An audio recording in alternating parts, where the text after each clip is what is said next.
thought episode 18 of the Nancy Drew Show was a little odd and underwhelming. It wasn't necessarily bad per se.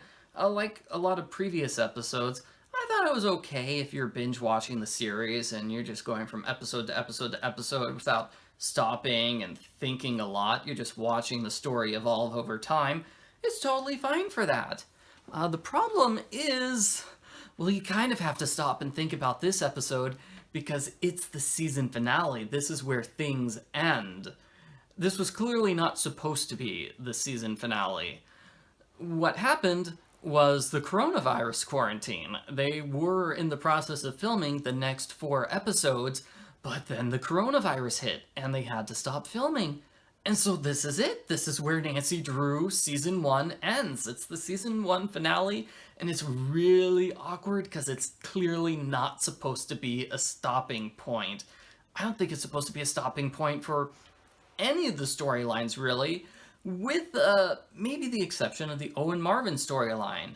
It feels like the murder mystery into Owen Marvin isn't completely finished. I feel like it's not finished, even though Nancy solved the murder mystery, and good for her. So what, she solved the murder mystery in 1 episode? Is that it? That must be a record. She solved this murder mystery very, very quickly. It turns out the murderer is Joshua. So the same person who killed Tiffany Hudson. He killed Owen Marvin to get at Nancy, and that seems a little odd. You think he would just attack Nancy? Because it's a lot easier to attack Nancy than it is to attack Owen Marvin in his own mansion at this giant event with tons of people around. You think Joshua would have really stuck out like a sore thumb, because I remember the previous episode, there was some sort of joke about George and Nick feeling underdressed. So if they stood out as being underdressed, then Joshua definitely would have stood out in a party. I'm a little confused as to how he snuck in without being noticed.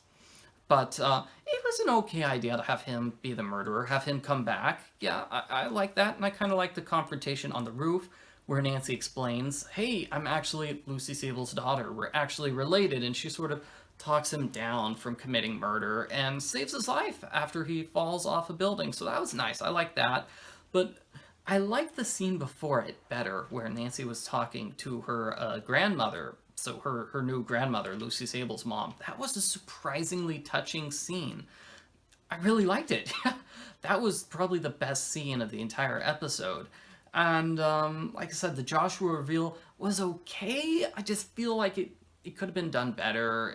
I don't know what they could have done to improve it. Like, maybe they could have stretched it out, or maybe he could have reacted differently. I don't know. It was kind of a good idea for, Joshua comes back and lays a trap for Nancy in order to kill her, right? I mean, that's a good storyline, but it feels like that storyline should have happened earlier, if that makes sense. It feels like he should have tried to get revenge almost immediately, not like 5 episodes afterwards, because we're sort of so past the Tiffany Hudson drama at this point. You kind of have to be reminded who Joshua is. So the other 2 storylines in this episode were Bess. Bess is having more family drama, and I'm glad that I saw another reviewer complain about this, so it's not just me who thinks that the Bess's family drama storyline is not very good. The problem is you can't tell the difference between her various cousins. She has a lot of cousins, and they all sort of look and act the same, and so that just makes this storyline not really work. Like, if you put them in a lineup and you forced me to say their names, I could not tell you. Just even if you gave me a list of names and I had to match the name to the character, I'd probably get it wrong. So there's the mean cousin, and the mean cousin who likes selfies. I think that's it. So Bess is having drama with her mean cousins again. That wasn't very interesting. And she's also having some relationship drama with Elizabeth. And, the question is she going to side with her family or Elizabeth in the murder investigation? Well, that could be interesting, except Nancy just solved the murder mystery, so what is Bess gonna do with this storyline now? She doesn't have to pick between her girlfriend and her family because, well, her girlfriend's no longer going to be in the way of the family. The murder mystery is solved. Hooray! And the other storyline, well, okay, there's sort of a subplot about the Agleika. Guess what? The Agleika monster is evil and scary, and it's going to kill everyone. Again. Okay, that was basically the big finale cliffhanger at the end of the episode. Yeah, we kind of already knew that. And then the other storyline was George. George was having relationship problems because she doesn't know how to handle a relationship with Nick.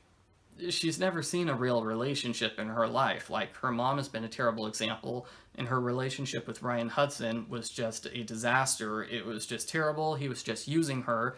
And this sort of builds up to the ending where George chews him out and basically explains to Ryan Hudson why he's a terrible person and why everything he did was terrible and how he completely destroyed her and her ability to feel real emotions. And I thought that was a very powerful scene. I liked how Ryan tried to defend himself, and George didn't let him get away with casting himself as the victim, like he's the person who was wrong in the situation.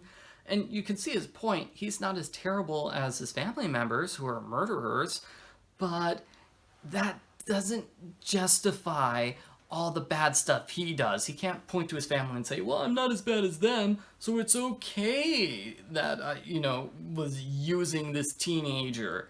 No, it's not. You're a terrible person, Ryan.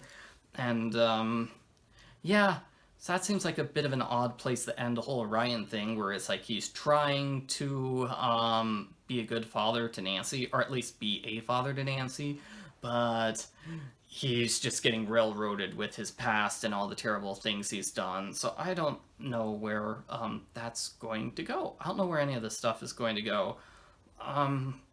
So I can see two ways that this is going to go. Number one, season 2 starts off with the 4 episodes that they were going to film but never got to film. So they just go back and film those 4 episodes. That could be how they start season 2, or they could just completely change everything around. Just start fresh, do a different storyline. Basically, okay, it's season 2, we're doing something new. I don't know what that new thing could be, but yeah.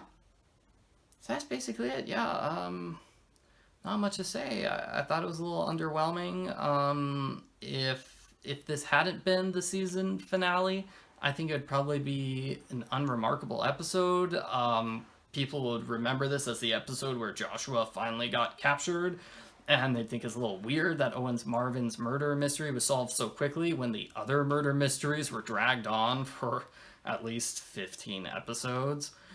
But, yeah, other than that, it probably would have been an unremarkable episode, and it still kind of is a bit of an unremarkable episode. Definitely not the place to end season 1, but what can we do about it? That's where season 1 ends, and I guess we just have to wait 6 or so months until we get season 2.